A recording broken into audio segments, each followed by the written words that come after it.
Então, queridos, eu queria trazer uma breve meditação no Evangelho de Cristo, conforme o relato de João, no capítulo 21.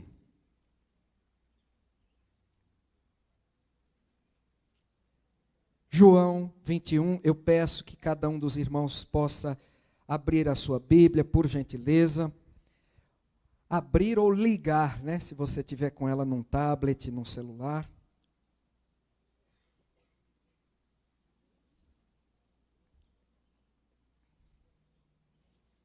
Então Deus colocou essa palavra no meu coração.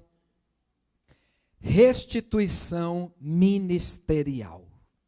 Quantos pensam que Deus quer falar alguma coisa com isso nessa manhã? Aleluia. Aleluia. Já que eu vou falar de restituição ministerial, e já que no culto passado não havia tempo para trazer uma palavra sobre, eu queria mais uma vez louvar a Deus pelo que Deus fez durante a festa dos tabernáculos aqui na igreja. Quantos foram tão abençoados durante a festa? Distante você foi abençoada. Quem esteve os 4 dias da festa? Levanta assim a mão. Olha que bênção. O primeiro dia foi lindíssimo, com o balé de Ruth. Não foi, irmãos? Foi lindo demais. Muito bem produzido, de muito bom gosto. Um trabalho belíssimo. Os dançarinos e as dançarinas fizeram um trabalho extraordinário. E a mensagem ministrada para nós foi muito tremenda. Concordam comigo? Então eu louvei muito a Deus, no bom sentido, eu fiquei muito orgulhoso do trabalho que foi feito. No domingo, quem que pregou no domingo, dia 13 da festa? Pastor Mineto. Você recebeu aquela palavra que foi trazida? Eu recebi algo muito específico, um rema. Eu gosto de, cada pessoa que eu ouço, eu preciso pelo menos obter um rema do Espírito Santo, uma palavra viva do Espírito Santo no meu coração, e com ela eu fico. Obrigado.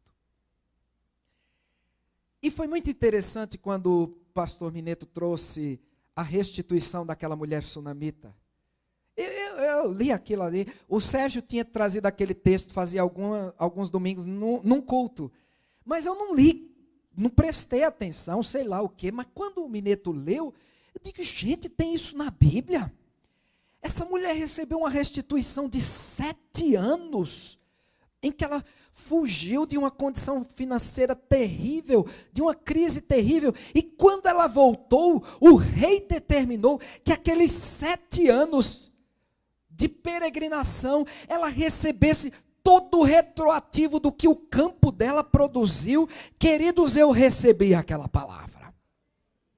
E eu digo para você, eu estou aqui lembrando para os que receberam e falando para os que não estavam ou não receberam. Pense em algo que há 7 anos tem sido roubado de sua vida e Deus nos falou no mês passado, vai ser restituído.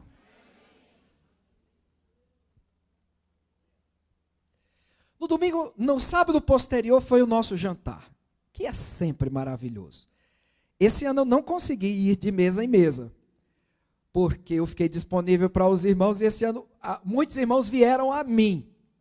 Então eu não consegui ir de mesa em mesa, fui em algumas, peço perdão aos irmãos das mesas que eu não compareci lá. Mas a comunhão, o afeto, a ministração um com o outro, eu acho isso insubstituível. Na verdade eu queria mesmo era fazer um negócio daquele pelo menos uma vez por mês nessa igreja. E os casais que dançaram, hein, gente? Olha, sinceramente, como trouxe alegria ao meu coração. Outra coisa, a união de todos os grupos de louvor que ministrou aqui. Foi lindo demais. Mais uma vez eu digo, que orgulho, né? Assim, no bom sentido. As crianças que ministraram, foi no domingo? No sábado?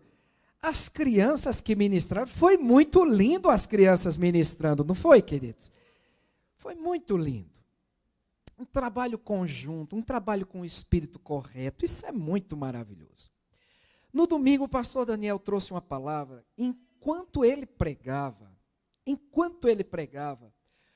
o Espírito fazia reverberar no meu coração, porque ele pregou a restituição de saúde em milagres, em várias histórias bíblicas, lembram? Vocês têm que anotar as coisas, irmão, em nome de Jesus. E enquanto ele pregava, o Espírito dizia ao meu coração, eu quero restituir pessoas. Sabe aquela mãe que sente que perdeu um filho? Que perdeu uma causa com o filho? Deus quer restituir esse filho a você, mãe. Esse filho a você, pai. Sabe aquela pessoa da família que perdeu a saúde física, a saúde mental, a saúde emocional? Sabe aquele filho que está distante? Me veio muito isso, filho. Deus quer restituir familiares a você. Você ouviu? Deus quer restituir gente a você.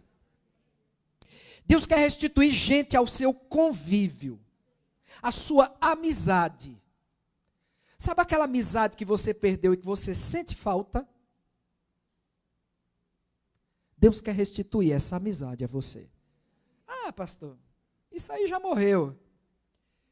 Queridos, Lázaro também já tinha morrido. E Jesus o ressuscitou.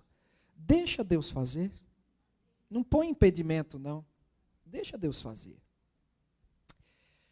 Domingo passado, vendo aqueles testemunhos, cada irmão que subiu aqui, vendo os jovens e os adolescentes cantarem. Cadê o Gustavo? Quantos anos você tem, Gustavo?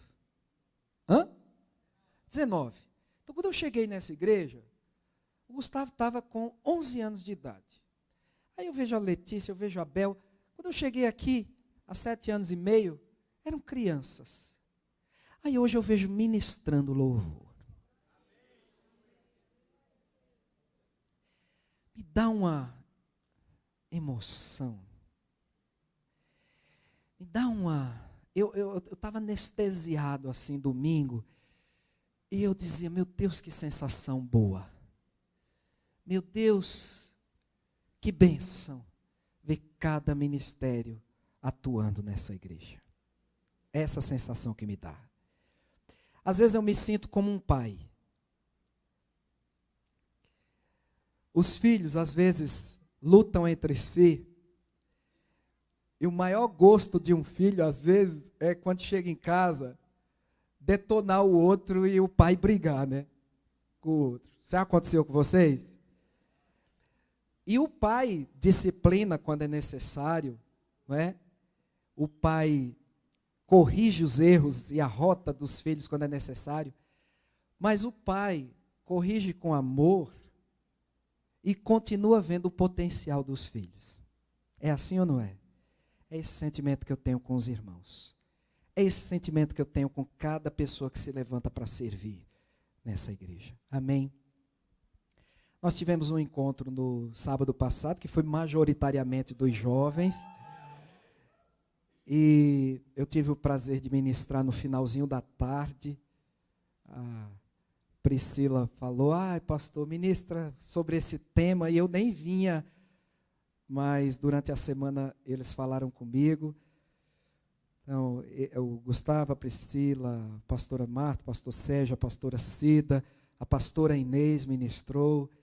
E eu dei a minha contribuição. E queridos, veio uma unção do Espírito. Muitas libertações aconteceram. Muitas curas. Quantos estavam aqui e podem atestar isso? Eu saí daqui renovado, feliz. Porque, queridos, o Senhor deseja fazer todas essas coisas no nosso meio. Ele ama. Eu só fiz um convite no final, vieram 8 pessoas, mas daqui a pouco as 8 viraram 80. Mas foi muito lindo. a minha gratidão a todos. A minha gratidão ao Ministério de Crianças, que conduz as nossas crianças de uma forma tão linda.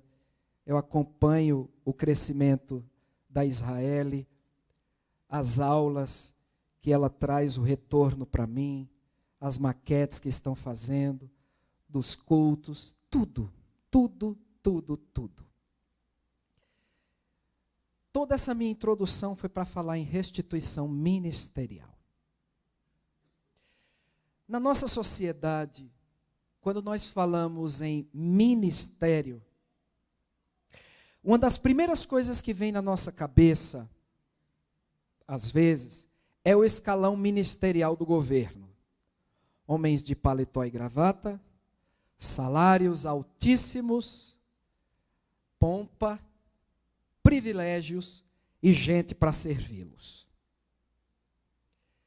Mas ministério é o que Jesus fez. Ministério é o que Jesus realizou.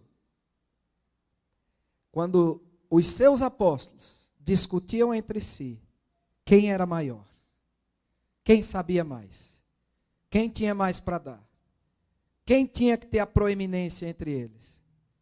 E Jesus, o grande, o digno, a brilhante estrela da manhã, o sol da justiça, o Deus da glória e o Deus exaltado, agiu como se fosse o escravo, desculpa a expressão, mais sem valor. Naquela reunião, Jesus toma a bacia e a toalha. Sim? E ele vai lavando os pés dos seus discípulos. O escravo, o criado mais simples da casa, faria isso quando o dono da casa recebesse os convidados. Então ele iria lavar os pés. Se a gente fizer um estudo profundo, a gente vai ver que o último lugar daquela mesa estava Pedro. Ele deveria fazer esse trabalho. Por isso, a surpresa de Pedro quando Jesus chega próximo a ele, e o que é que Pedro diz? Não, Senhor. O Senhor não vai lavar os meus pés. Por quê? Era um confronto para o coração de Pedro. Porque aquele trabalho, naquela reunião, estaria comissionado a ele. E eu gosto muito do apóstolo Pedro. Alguns pensam em Pedro que olhou para as ondas e afundou, que fala demais, que negou. Eu particularmente penso em Pedro que, antes de afundar, foi o único que andou sobre as águas. Eu particularmente penso no Pedro que, depois de negar, chorou amargamente. Eu particularmente penso no Pedro que, quando todos os apóstolos fugiram de Jesus, quando ele foi preso, pelo menos de longe, Pedro ficou acompanhando para ver no que era que ia dar. E também sacou da espada e decepou a orelha de Malco. Pedro era da Paraíba, entendeu? Pedro é o que a Galiléia no nordeste de Israel. Quem não sabia, né? Fique sabendo. Pedro é aquele que, enquanto os apóstolos diziam, uns dizem que tu és Elias, ou um dos profetas, ele recebeu a revelação. Tu és o Cristo, o Filho do Deus vivo. Então eu amo muito o apóstolo Pedro. E aí Pedro, num extremo, diz, o Senhor não vai lavar os meus pés. Aí Jesus diz, mas se eu não lavar os teus pés, tu não tens parte comigo. Então me dá um banho. Eu sou meio parecido com Pedro. E Jesus diz, Pedro, você já está limpo pela palavra que eu tenho falado. Não precisa. E aqui em João 21, Jesus restaura o coração de Pedro e o ministério de Pedro. Depois disso, Jesus apareceu novamente aos seus discípulos, à margem do mar de Tiberíades. Foi assim. Estavam juntos Simão, Pedro, Tomé, chamado Dídimo, Natanael de Caná da Galileia, os filhos de Zebedeu e 2 outros discípulos. Vou pescar, disse-lhes Simão Pedro. E eles disseram, nós vamos com você. E eles foram e entraram no barco. Naquela noite não pegaram nada. Eu vou dando umas pausas aqui, porque eu não vou ter tempo de expor todo o texto. Mas, queridos, em que momento isso está acontecendo? Vamos lá. Jesus ressuscitou. 3 dias antes de Jesus ressuscitar, Jesus está preso e sendo julgado. E o que é que Pedro faz? Nega Jesus. Sim? Todos sabem disso. Pedro nega Jesus. Pedro está todo convicto da fé dele. Jesus, se todos te negarem, eu não vou te negar, eu não vou te abandonar. E o que é que Jesus diz? Pedro, Satanás pediu para se andar com você, mas eu orei por você para que a sua fé não desfaleça. Antes que o galo cante, 3 vezes tu me negarás. E foi isso que aconteceu. Mas assim que Pedro nega Jesus, ele chora amargamente. E quando Jesus ressuscita e aparece a Maria, o que é que ele diz? Vai dizer aos meus discípulos e a Pedro. Por quê? Porque com certeza Pedro, do jeito que era, não se sentia mais discípulo, não se sentia mais apóstolo, mas Jesus não desistiu do plano que tinha para Pedro. E eu quero lhe dizer, Jesus não desistiu do que ele tem para você.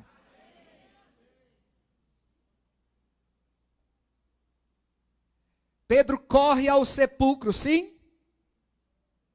Com João. Mexe nos lençóis. Ele está atônito. Depois Jesus aparece por 2 vezes aos discípulos. E essa aqui é a 3ª vez que Jesus vai aparecer a eles. Pedro, como era impetuoso, qual era a profissão de Pedro? Pescador. Ele está lá esperando, né? E esperar é difícil, né, irmãos? Sim ou não? Sim. E na nossa geração é pior ainda, né? É tudo rápido, tudo rápido, tudo rápido, tudo rápido. Pedro diz o quê? É o seguinte, Jesus apareceu, estou conjecturando, Jesus apareceu 2 vezes, nunca mais apareceu. É o seguinte, galera, eu vou pescar. O homem agora desapareceu, eu vou pescar. E Pedro era uma influência entre os apóstolos. E o que é que os outros dizem? A gente vai com você. É nesse contexto que Jesus faz com que Pedro se encontre com 2 situações que vão lembrá-lo, preste muita atenção, 2 momentos muito importantes. A primeira delas é, eles não pescaram nenhum peixe depois de trabalharem a noite inteira. Vocês lembram desse primeiro acontecimento? Foi quando Pedro conheceu Jesus. Jesus estava pregando, a multidão se aproximou. Jesus disse, Pedro, me empresta teu barco, anda mais um pouquinho. Eles estavam lavando as redes, tinham trabalhado a noite inteira, não pegaram nada. Jesus sobe no barco de Pedro, prega, depois que prega, e Pedro, mais uma vez eu o admiro, cansado, trabalhou a noite inteira, não pegou um peixe, mas ainda assim serviu com o barco dele a Jesus, porque a gente serve a Jesus quando está na escassez e quando está na abundância. E depois Jesus diz, agora voltem e peguem, vão pescar. Pedro diz, olha, a gente trabalhou a noite inteira, essa pesca aqui acontece melhor de noite, mas o Senhor está dizendo, a gente vai fazer pela tua palavra. Quando eles pegam aquele grande cardume de peixes, Pedro vem a Jesus e diz, afasta-te de mim, porque eu sou homem pecador. É o primeiro encontro profundo que Pedro tem com Jesus. E aqui, mais uma vez, Jesus permite que ele esteja num momento parecido. Trabalhou durante aquela noite e não pegou nada. Mas ao amanhecer, verso 4, Jesus estava na praia, mas os discípulos não o reconheceram. E ele lhes disse, traidores, vocês têm algo para comer? Foi isso? Seus vacilões, desertores. O que é que Jesus diz? Filhos. Filhos. Vocês têm algo para comer? E eles responderam, não. Ele disse, lancem a rede do lado direito do barco e vocês encontrarão. Eles a lançaram e não conseguiam recolher a rede. Tal era a quantidade de peixes. Será que Pedro lembrou de alguma coisa? Lembrou daquele primeiro milagre que ele viu. E o discípulo a quem Jesus amava, isso é maravilhoso em João, né? Porque João se auto-intitula, eu sou o discípulo a quem Jesus ama, tá bom? Pode pegar isso para você também, tá bom? O discípulo a quem Jesus amava disse a Pedro, é o Senhor. Aleluia! Simão Pedro, ouvindo dizer, vestiu a capa, pois a havia tirado, e lançou-se ao mar. Eu gosto de Pedro. Pedro erra, Pedro fala pelas tampas, mas é Jesus. Eu não vou esperar esse bando de gente devagar remar, não. Eu vou a nado. Eu quero ver Jesus de novo. Ele me chamou de filho, né? Ele não deve estar com muita raiva de mim, não. Os outros discípulos vieram no barco, arrastando a rede cheia de peixes, pois estavam apenas a cerca de 90 metros da praia. Quando desembarcaram, viram ali uma fogueira, peixes sobre as brasas e um pouco de pão. Olha aqui para mim. Qual foi a última vez descrita na Bíblia que Pedro esteve diante de uma fogueira, diante de um braseiro? Na noite em que ele negou Jesus. Jesus reproduz o cenário do milagre da grande pesca e depois do braseiro diante de Pedro. Jesus sabe fazer as coisas, irmãos. Vocês concordam? Ele sabe. E Jesus disse, tragam alguns peixes que acabaram de pescar. Simão Pedro entrou no barco e arrastou a rede para a praia. Ela estava cheia, tinha 153 grandes peixes. Embora houvesse tantos peixes, a rede não se rompeu. Mais um milagre. Jesus lhes disse, venham comer. Jesus também era Masterchef. Nenhum dos discípulos tinha coragem de lhe perguntar, quem és tu? Sabiam que era o Senhor. Né? Eu acho que eles pensavam, e se a gente perguntasse a Jesus, ele disse, mas pelo amor de Deus, vocês ainda não me reconheceram? Ficar calado, é ele. Jesus aproximou-se, tomou o pão e deu a eles, fazendo o mesmo com o peixe. Coisa linda. Esta foi a terceira vez que Jesus apareceu aos seus discípulos, depois que ressuscitou dos mortos.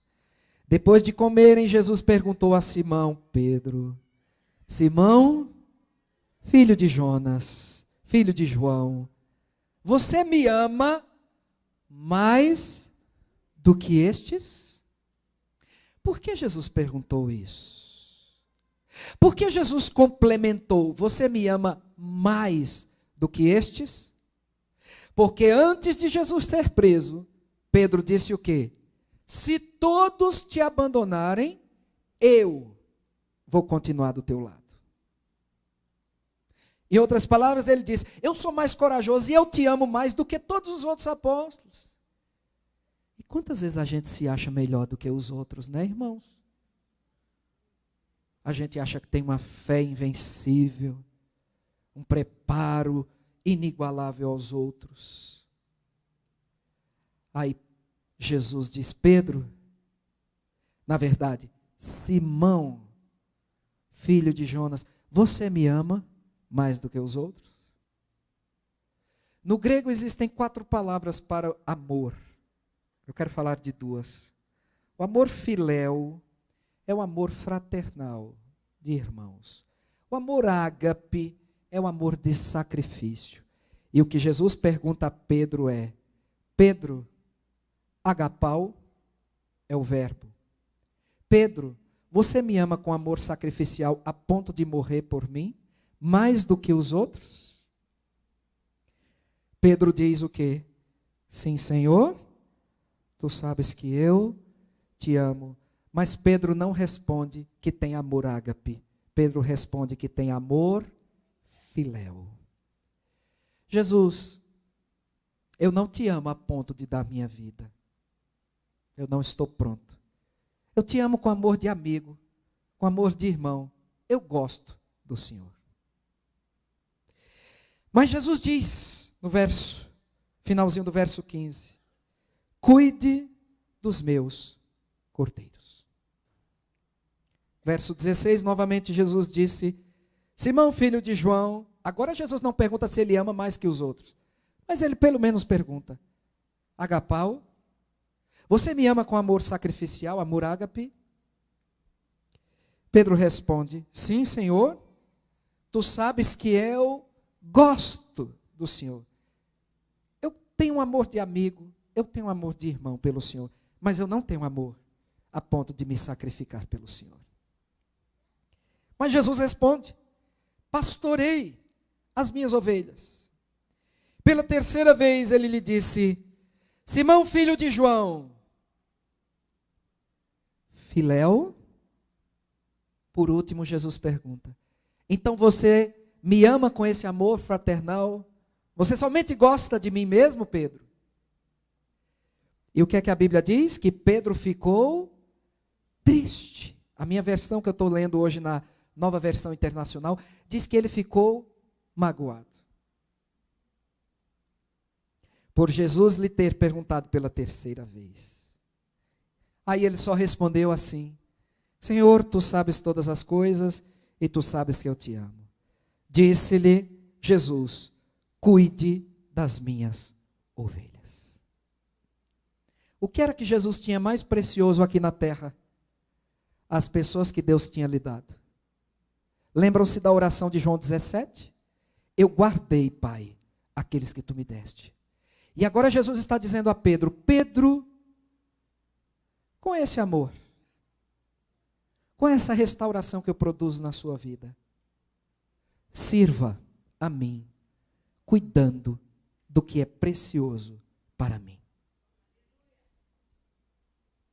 Hoje Jesus está aqui diante de mim e de você, dizendo, sirva a mim, cuidando do que é precioso para mim. Depois, no verso 20, Jesus faz uma alusão, uma profecia acerca da morte, de como seria a morte de Pedro. Mas Jesus, antes disso, diz, Pedro, siga-me. Na verdade, o verso 19 e 18, e depois Jesus diz, Pedro, siga-me. Olha aqui para mim, irmãos, para eu finalizar a aplicação dessa mensagem. Você sabe o que significa seguir a Jesus? Jesus tinha dito, ele tinha ensinado, quem quiser ser meu discípulo, negue-se a si mesmo. Tome a sua cruz e siga-me. Pedro, se você me ama, você vai negar suas vontades, seus desejos pecaminosos. Você vai tomar a cruz, Pedro. No seu caso, literalmente. Agora siga-me. Mas Pedro é aquele cara impetuoso. E lá vem João atrás de Pedro, né? E Pedro diz: e esse aí, Senhor? Aí Jesus responde à altura: que te importa? Se eu quero que ele viva até que eu volte. Olha aqui para mim, irmãos. Você está seguindo a Jesus?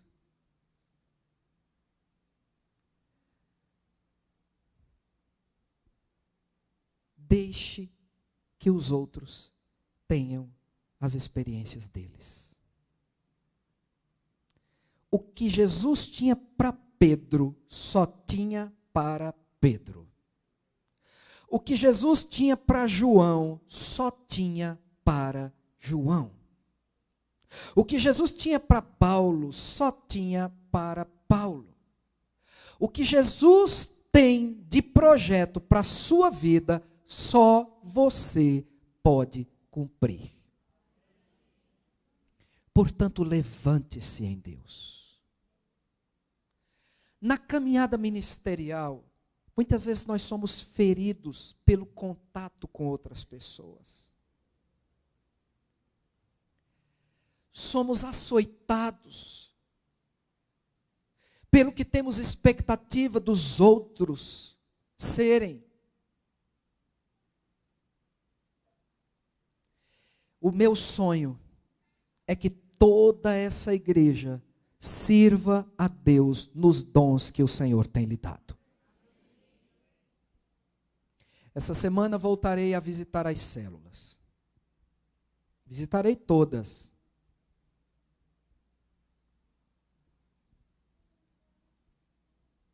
Eu estou debaixo de uma palavra da apóstola Valnice, que permitiu que, sendo uma igreja em células, pudéssemos aplicar os princípios de acordo com nossa realidade. E desde então temos orado, temos buscado a Deus pacientemente. Pacientemente. Temos buscado discernir os caminhos do Senhor para essa igreja local.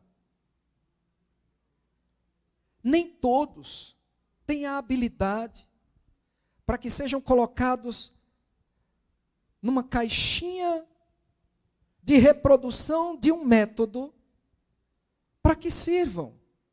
E sirvam com alegria, e sirvam com abundância de dons. Porque há diversidade de dons e há diversidade de ministérios. Ontem eu vim aqui e passei ali na reunião de oração, que acontece no sábado de manhã. Que vontade de ficar naquela reunião de oração. Aí você pode dizer: ai, pastor, tem uma reunião de oração? Eu nem sabia, tem várias nessa igreja. Com gente anônima, que não tira selfie e posta. Não estou contra selfie, não estou contra apresentar ministérios, que a gente faz isso como um meio de estimular. Mas quando a gente serve, irmãos, a gente não está esperando aplauso dos homens, reconhecimento dos homens. A gente está dominado, possuído por um sentimento de cuidar do que é precioso para Deus. Aquela reunião de oração que eu vi ontem, as que acontecem aqui na segunda noite, na terça, na quarta de manhã, quarta de noite, na quinta, na sexta, no sábado, no domingo antes do culto. Queridos, estas orações estão fazendo tremenda diferença para esta igreja. A que acontece às 16 horas lá na Barra Funda, na quinta-feira, antes da aula da nossa faculdade.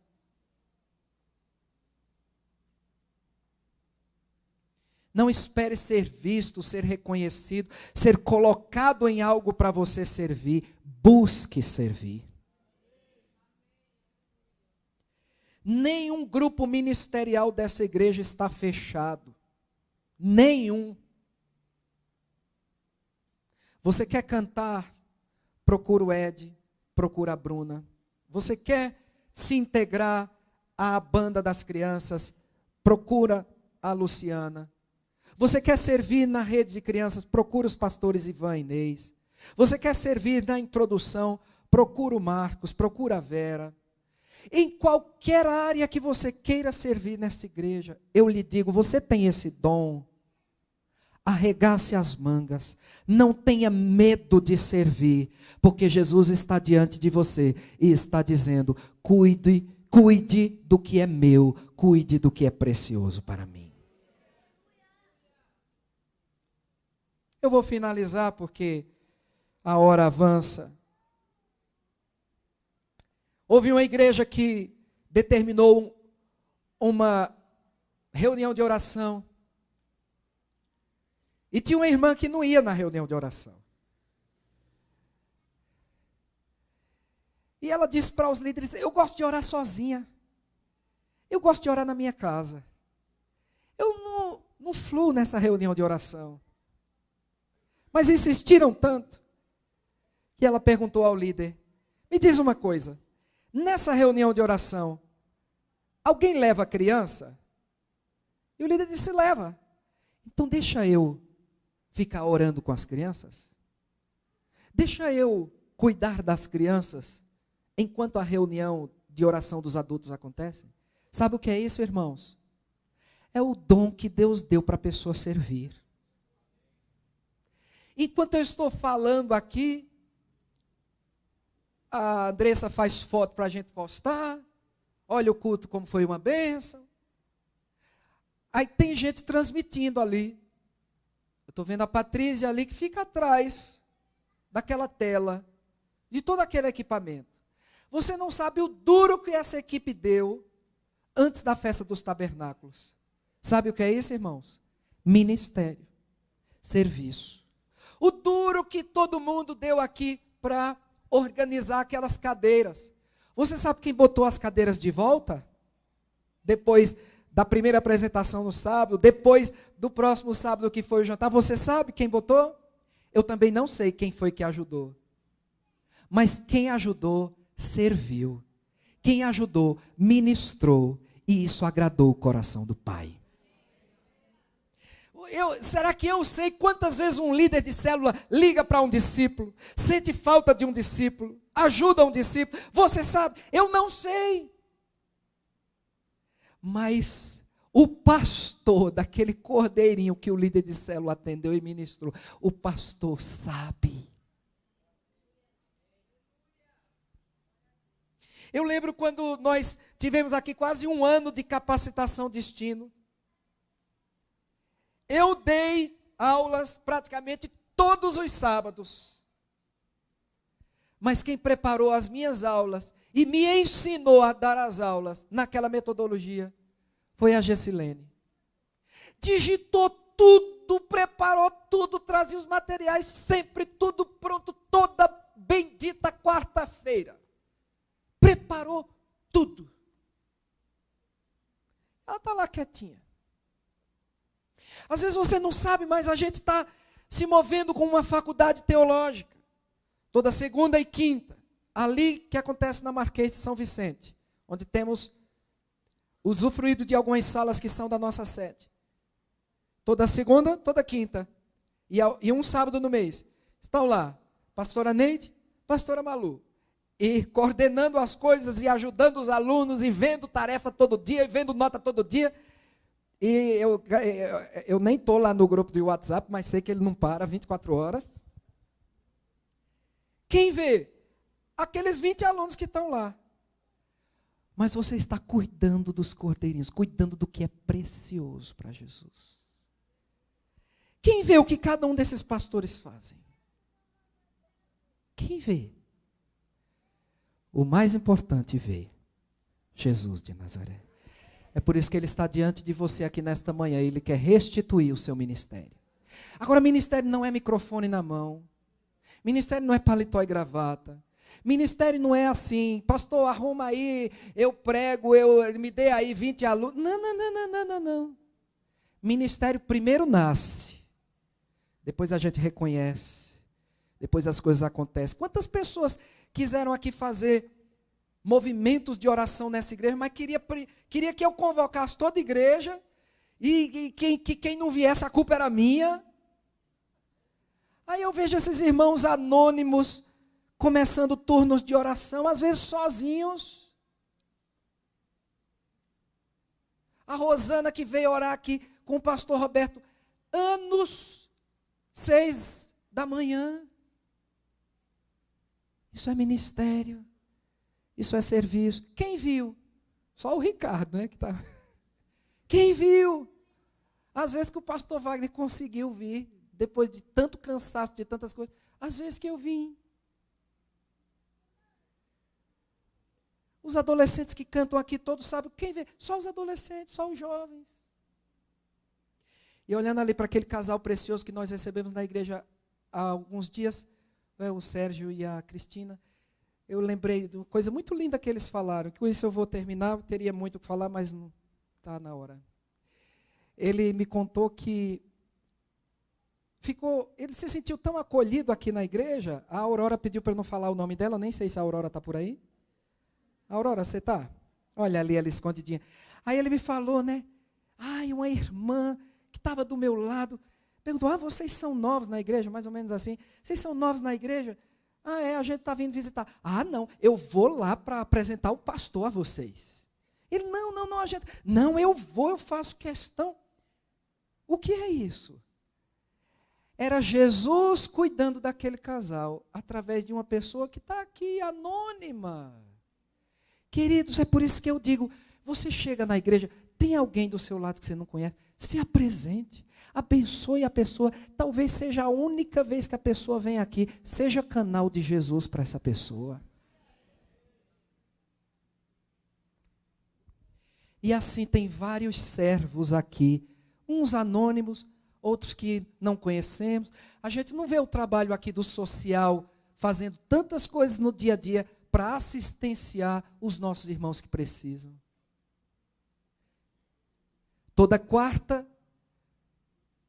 inclusive você pode fazer a inscrição, temos aqui aula de personalidades restauradas, que é uma das matérias mais maravilhosas da Apóstola Valnice. Temos aula de discipulado pastoral.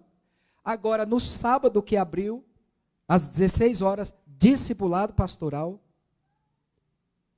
Próximo ano vamos abrir mais vagas para a faculdade teológica. Você pode procurar a pastora Neide, a pastora Malu, para que você possa fazer a inscrição para o próximo ano. Temos N coisas se movendo.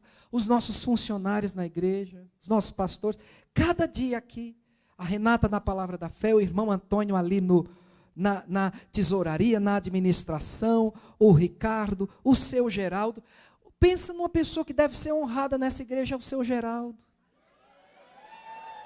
Ué.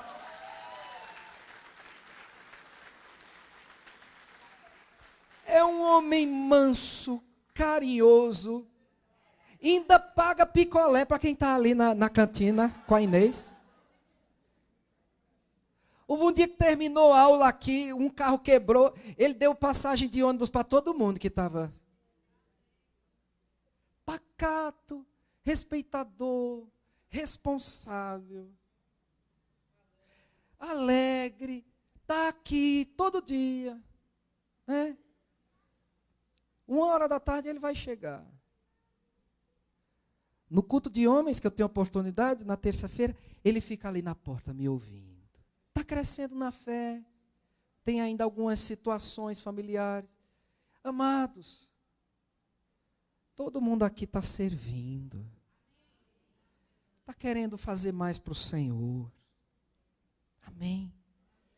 Procure servir, procure chegar junto, procure estar perto. Deus só se utiliza de gente imperfeita. Sabe por quê? Porque só é o que tem. E começa comigo. Diga comigo também. Amém. Pai, faz-nos uma igreja que serve a Ti. Restaura o nosso ministério. Pode subir para nós cantarmos Restitui.